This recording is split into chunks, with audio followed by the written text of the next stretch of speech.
ক্ষুধায় কাঁদছে বাচ্চারা। সামনে ভর্তি চালের গুদাম, তবুও লোকটা এক মুঠো চালও নিল না। কেন?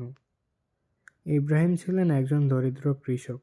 সারাদিন কাজ করেও ঠিকমতো খাবার জুটত না। 1 বছর ভয়াবহ বন্যায় সব ফসল নষ্ট হয়ে গেল। ঘরে কিছুই নেই। রাতে তার ছোট বাচ্চারা ক্ষুধায় কাঁদছে। তার স্ত্রী চুপচাপ চোখের পানি ফেলছে। সেই রাত ইব্রাহিম বের হলেন খাবার খুঁজতে। হঠাৎ দেখলেন এক ধনী লোকের চালের গুদাম। দরজাটা আধখোলা, ভেতরে ভর্তি চাল।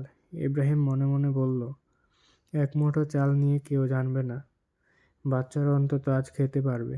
ঠিক তখনই তার বুকটা কেঁপে উঠল। তার মনে পড়ল আল্লাহর কথা, হারাম খাবার শরীরে গেলে দোয়া কবুল হয় না। তার হাত সামনে বাড়িয়েও থেমে গেল। তিনি বললেন, হে আল্লাহ, ক্ষুধায় মরে গেলেও আমি হারাম খাবো না। খালি হাতে বাড়ি ফিরে এলেন তিনি।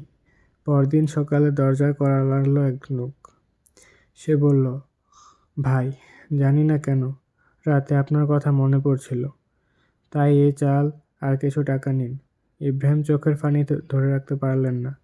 তিনি বুঝলেন, আল্লাহ তার বান্দাকে কখনো নিরাশ করেন না, যদি সে হারাম থেকে বাঁচে। হারাম রিজিক বরকত নষ্ট করে। ধৈর্যের ফল দুনিয়াতেই দেখা যায়। আল্লাহর উপর ভরসা করলে তিনি নিজেই রিজিকের দরজা খুলে দেন। কোরআনের বাণী, আর যে আল্লাহকে ভয় করে, আল্লাহ তার জন্য বের হওয়ার পথ তৈরি করে দেন।